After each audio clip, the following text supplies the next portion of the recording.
Right, I thought we had a really good question the other day, and I'm going to be a real pain and intercept it, and this should be about you, not about me, but I'd love to go down the line, starting with you, Peter, and just, we got asked a question in Waikato that we couldn't answer, or we didn't get time to answer, was, in 20 years' time, what do we think the farming system will be? In 20 years' time, what do we see farming systems to be? It's kind of one of those pig questions, but a good question, you know. Profitable ones.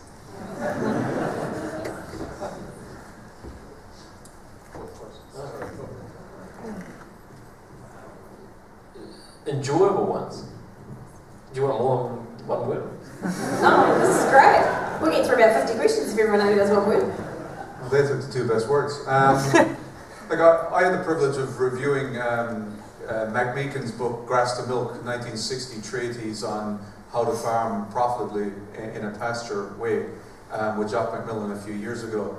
And you literally could take the name off that book, reprint it, and it would be virtually, with small changes, it would be virtually absolutely applicable today. So to be honest about it, I don't think we would see massive differences, Julia, to what we do very well already today. There will be changes, improvements in efficiency, higher yielding pastures, we'll get better use of fertilizers, we'll have better cows with a greater selection of traits such that they last for longer, they get pregnant easier, all those types of things. But that's almost going back to the future. This is my belief. Sorry, now with a minute to think about it, I do think at the core of it, and I agree with John, but at the core of it is really understanding what, in our environment, our comparative advantages, and it's the pasture curve. I think this next generation of wonderful young people will find even smarter ways to exploit that. Exploit's probably not a good word to maximise the advantage in that, but I do think in 20 years' time we should still be maximising our comparative advantage, and hopefully our co-op will be joining with us in achieving the same, so a fantastic opportunity there to do both. But these guys are the ones that will work out the how. Yep. Okay. Well, I've got the microphone. I think you'd be mad to bet against a lot more technology on the farm. I could absolutely see virtual fences. I could see a lot more robotics. I could see artificial intelligence helping with monitoring cow health. I mean, those things are already starting to happen. We have customers in Australia putting virtual fences in large cattle properties. Artificial intelligence is being utilised already. All those things are going to mean less labour. And while it can sound a bit frightening, I think it's a real positive because it will help attract people to the farm with new challenges and new opportunities and new things to play with that they're going to be excited about. So I think it's really positive for the industry. I think we'll see a lot of that in 20 years. That's a long time. I'd probably add into that too that I'd like everyone to imagine that with technology it augments your existing intuition. It's not about replacing you. It's actually about taking what you already have and making it really magical with the use of data and technology. I think we need to maintain the animal friendly, the people friendly, the simple grass-based systems, we'll say that, which I think are very friendly in all sorts of ways, environmentally as well. But I think we need to graft onto that the realisation as farmers that we're the first stage in the whole food production thing, and I think we very much need to differentiate ourselves as producers of a superb product, and so I think we need to rethink. And I think we'll say that as part of that story, it has to be validated, and I think it starts with that, as Mike said, that we need to be very conscious of how we, are perceived by consumers, and it's not just perceived. We actually have to really be very food conscious, rather than just milk producers. We're part of the whole food industry. Yeah, I'm struck by the thought of that truck leaving the farm gate actually, and what information is in. So there's more than milk in that truck. There's actually a lot of information that people want to know about. So whether it's the cell count today, it'll actually be about you know, the nutrients, it'll be about the footprint, it'll be about the practices on farm and the supply chain, and whether we'll actually supply some of that information ourselves or whether it'll be measurable in the milk, I'm not too pushed, but I think it'll be the customer who will be the big beneficiary of what's in that truck rather than, you know, just the farmer. Profitable. But I think there's probably two parts to the big picture. One is, you know, we are part of an amazing distribution network. That's really what the world is. So if we can maintain access to that distribution network and it grows, I think our opportunities get greater. I also think that capital in the next 8 years, given we're under a Labor government that's effectively made foreign direct investment tighter, then we've got a real opportunity in New Zealand to work out how we use our profits and invest them really wisely. And I think if we do that, New Zealanders are going to have a huge opportunity to own sustainably their business going forward to take advantage of these opportunities these other talking about.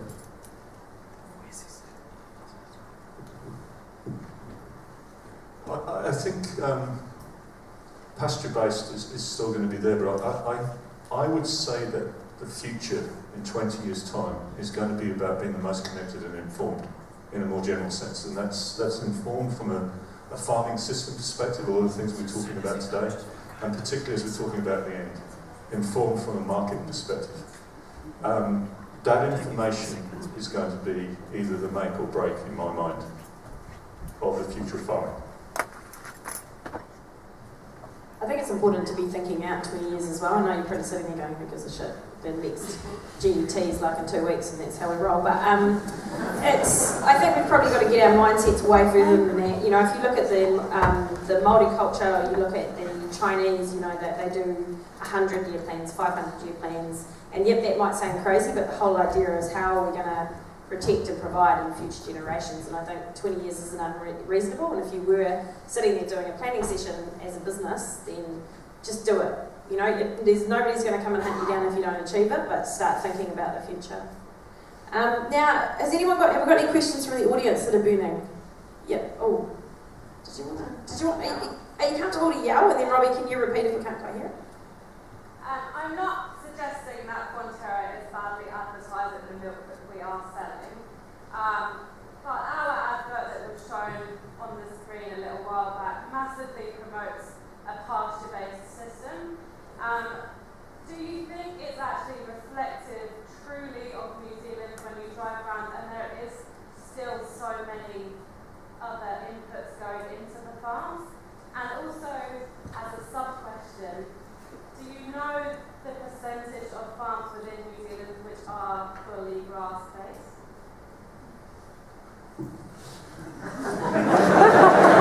Actually, I can answer this.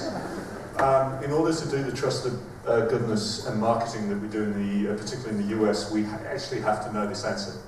And whilst there are farms at one extreme and the other, as in, you know, absolutely zero supplements on the one hand, and, you know, there are System 5, System 6 farms out there, the average is very high. So when we look at the amount of pasture-based feeding, the amount of supplement that's going in, the amount of grain feeding as a component of the supplement, it's tiny. So we do know that. And we have to keep on top of it because our ability to market on that trusted goodness banner requires us to have that grass-fed certification, which means that we need to know that information, which we do. So we know what it is on average. Yes, there are exceptions on an individual farm basis, but overall, we do know how much grass has been fed, how much supplement, how much grain is a proportion of the supplement. Do you know the percentage of grass-fed or pure pasture-based? It's over 80%. Does anyone else want to have a...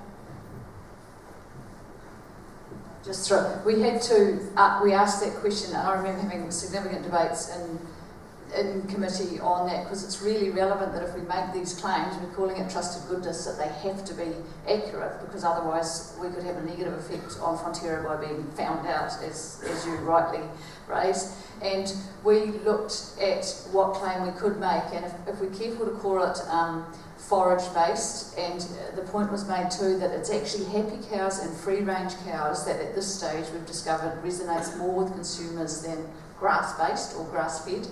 And if we make claims that 85% of their intake is free-range grass or forage-based, because remember a lot of our intake's crop as well, we would disadvantage no more than 5% of farmers in New Zealand. So that's why we decided that was a viable claim, because we have to look at it two ways. We have to look at it, yeah, is this a trustable claim and can we support it? But by making it, do we disadvantage any New Zealand farmers? So we had a deep discussion on that space. Oh, Jeremy's back. I just want to say though, we've got to be careful that we don't lose what pasture-based means or this, because you know, without naming the companies, there are big companies out there promoting the fact that they're grass-based, which is based on the fact that for a limited number of days a year they're out on pasture for 6 hours a day, and they're using that as a grass-based certification. So there's a bit of work to do here to move to, you know, what we really mean by the system. So because I think, you know, if there's a very low input of grains and those sort of things, and I think that's what the consumer's expecting. You know, a bit of foraging in addition to pasture seems to be fine, as Leonie was saying. But the consumers are getting confused by these various certifications that are out there, which are, you know, from a sort of light pasture touch through to, you know, quite a lot. Yeah, and Julie, taking a slight liberty, will say that the image of Irish farmers, would say 35 or 40 years ago, was much, much poorer then than it is now. And will say that, you know, going around New Zealand for the last month, it's obvious the morale of farmers is actually quite low. And will say that how it was turned around in Ireland, it was through an organisation called AgriAware. We actually have the first chairman of AgriAware there. So maybe you might ask Mike, just because I think we'll say what was done in Ireland could easily be done in New Zealand. Mike, do you want to... We're answering question 1 now, right? On the screen, is that what we're doing? Yeah, cool.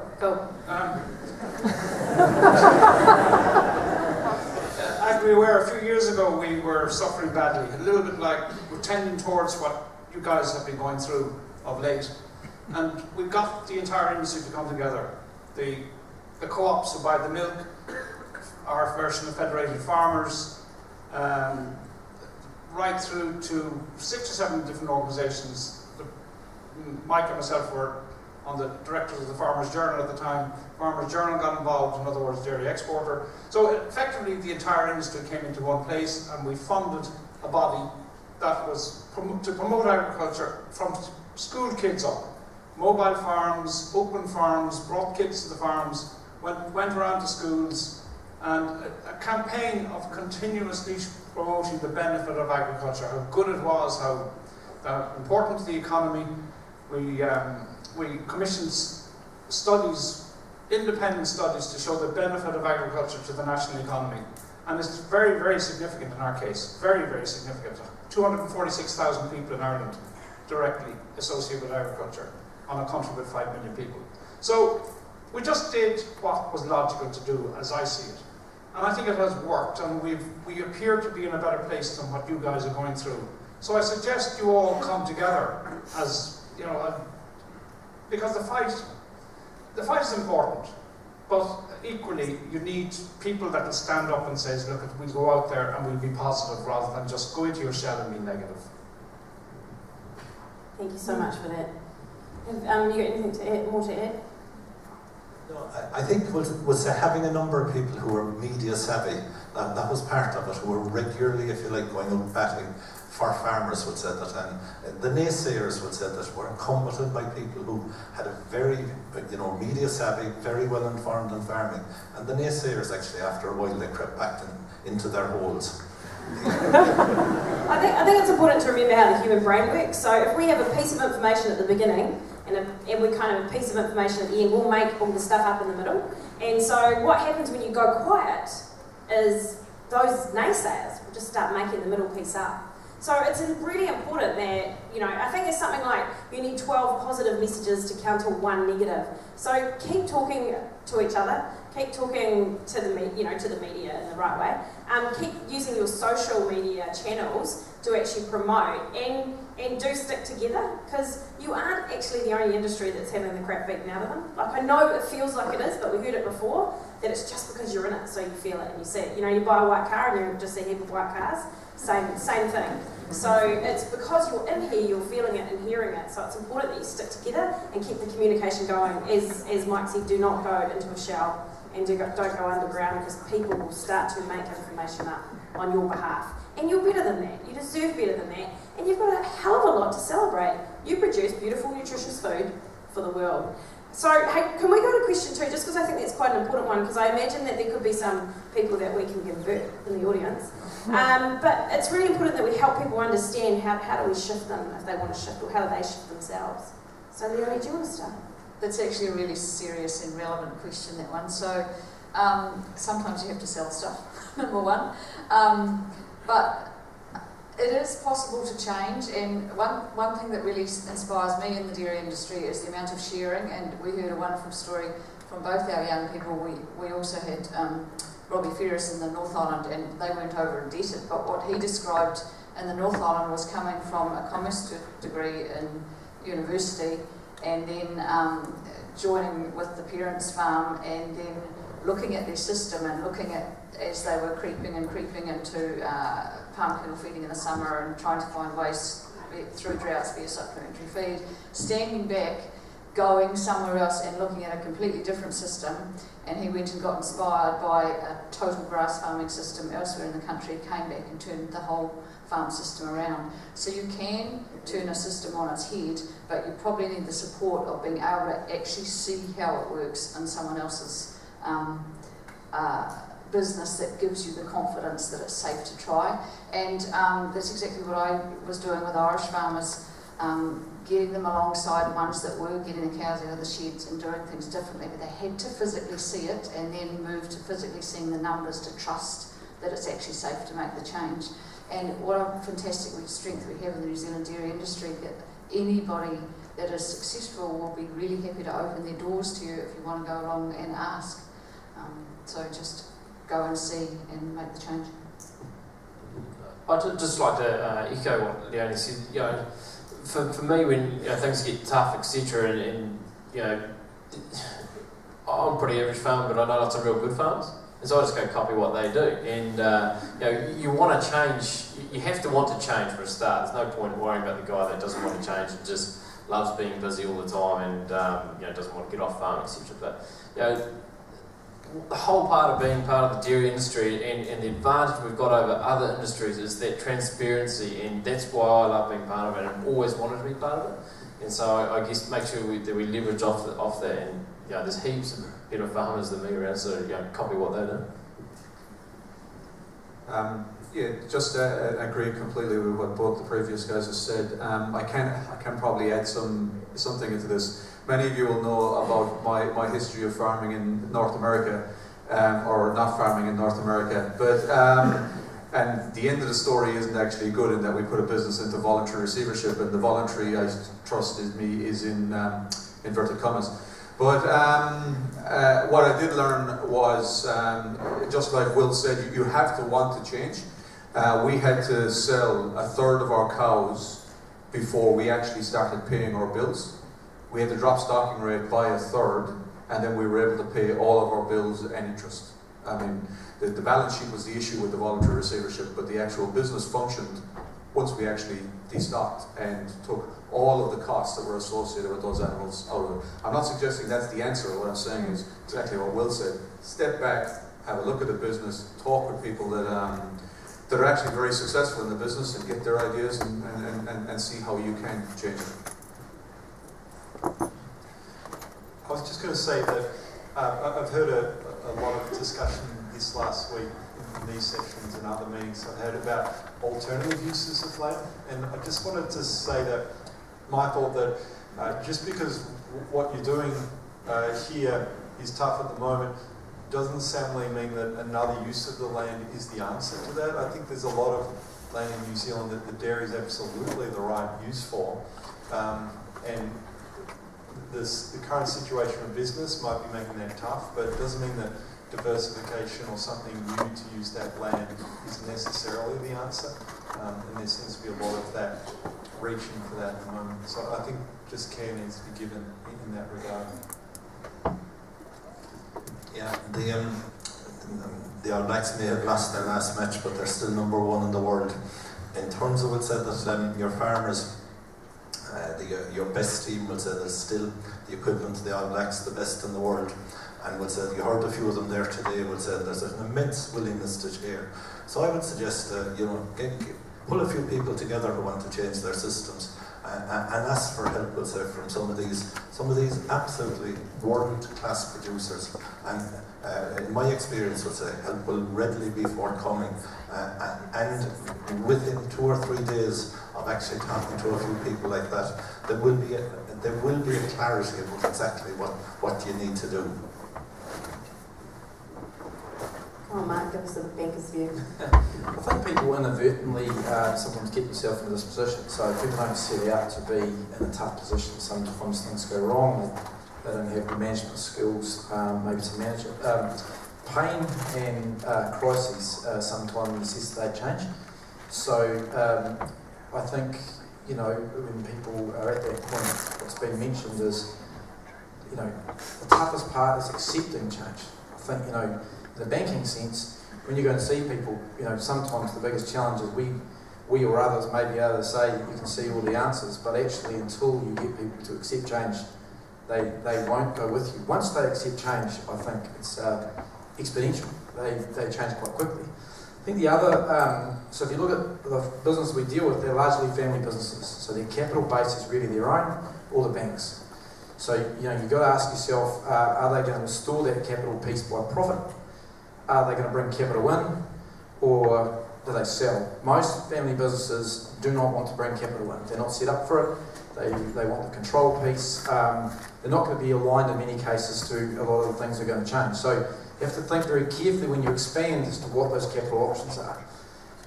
The other thing around that family business is, and this is probably one of the tough parts, is that sometimes the family's skill sets aren't good enough to manage the asset that they've got.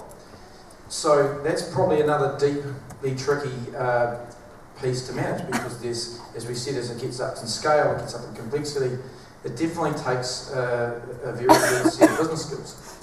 So I think, partnering with others, or, thinking to try and find the magic, we're coming to these days when you go and see a good farmer and you're trying to find the magic. The magic's this marathon, not a sprint. It's all these little things that people do that set their business up well. But let's think about it when you think about debt levels are very high. We have an average debt level, let's say, of $20, but if you're doing 1,200 milk solids a hectare times 20, that's only $24,000 of debt per hectare. I don't say only, but then you have people that have $20 of debt per hectare and they're doing 2,300 milk solids a hectare. That's $46,000 of debt per hectare. When I'm looking at businesses across the country, I use that debt per hectare more than I probably use debt per kilo. And if I take the debt per hectare one, what I start to see is once the debt starts to get over 30 grand a hectare, it's somewhere definitely up closer to 40, and I've seen them at 50. It gets pretty tough. But if you take the average farm in Mid-Canterbury and you said there was 300 hectares, and you said they're $10,000 of debt too much, it's sort of 3 million. So even if they could get that back by half, that's 1.5. You can probably find $1.5 million of capital, but you've got to be prepared to take it on. And it's not the capital you need, it's the management skill set with the capital problem. So I don't actually think this is that hard to actually work your way out of this. I think it's a very small portion that actually are really struggling, but I definitely think it comes back to management. And I just add to that in the sense that everyone said it, is make sure you get a mentor. Like, you don't have to go it alone, and don't beat yourself up, because I have actually had phone calls with people who've got barns and it just not good, right? So, that's just my personal view, not that of Pasture Summit or KPMG. And, but ultimately, if something doesn't work and you've got to change it, don't beat yourself up about it. You know, if there's a sense of feeling like you're a failure, you're not. You only fail if you don't learn and you don't shift and change. It's incredibly important that if you do have a little bit of a blip and it hasn't quite worked out the way you thought it was, get help, and as Mark said, as everyone here has said, get people in who can help you and actually kind of celebrate that failure and actually learn from it, because you'll never do it again because it feels so bad, trust me. And many failures in life, many learnings. So just celebrate your failure, but then celebrate your success and be proud of it and talk about it, because you know, in New Zealand it upsets me. As soon as you fail, everyone beats the hell out of you, and as soon as you succeed, everyone beats the hell out of you. So, you know, you're a dick no matter what you do. So just go for gold and just really celebrate anything that you're doing and make sure that you shift and evolve and get help to do it. And we've got one more sort of question from the audience at all. Oh, there's an arm at the back. Just around genetic modification, what are your guys' views on how it might positively or negatively affect us, you know, sort of benefits around animal pasture environment versus public perception? Did you guys see that? Genetic modification. Yeah, so I might take a swing at that one since I have the mic. But look, Europe has taken a position on this. We've basically pushed it down the track and we said we're not interested in it at the moment, or we're not prepared to consider that. I don't think I don't see it as a big part of what we're looking at, to be honest with you, because I don't think it's easily acceptable by customers. That's first and foremost, okay? So while the technology's there to increase, you know, to use this genetic engineering, but to me I don't think it's going to be acceptable to customers in the short term. Now, it's great, and maybe some of that is going to change in the future, but right now I don't think it's a big part of the story going forward.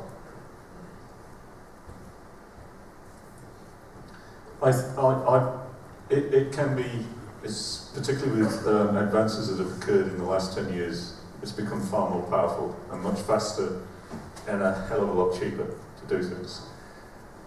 But that doesn't change the market perceptions. It just means the potential for change is greater, and therefore I think we've got to be open to the benefits that the technology could bring, and perhaps in containment without actually putting these things into field, make sure that we are pushing that potential.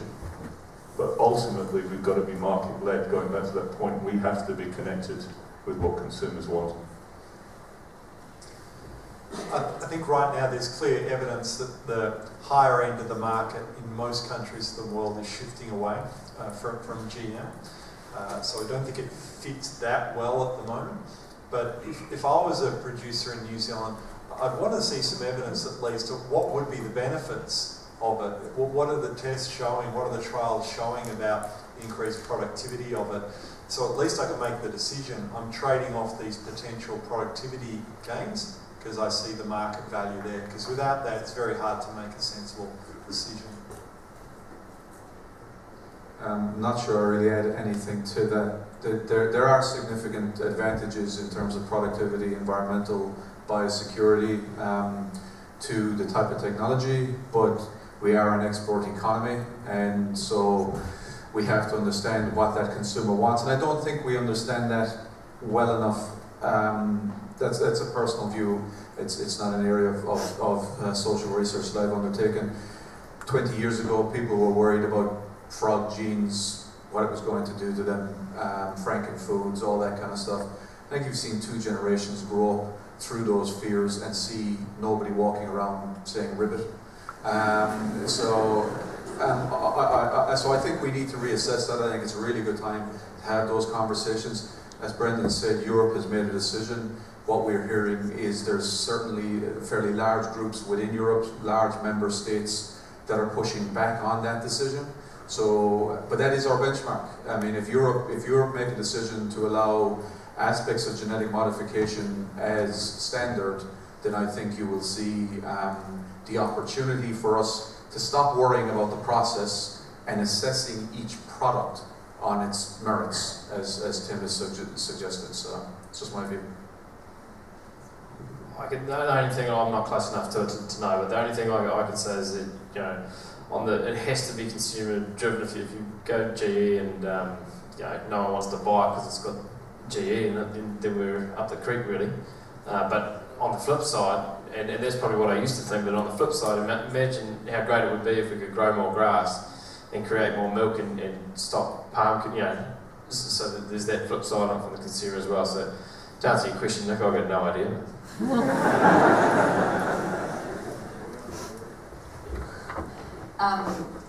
I want more numbers on all of it. So relative competitiveness really matters, and like Mike opened this conference with the progress they're making with maize in the US and how little progress we're making with pasture in New Zealand.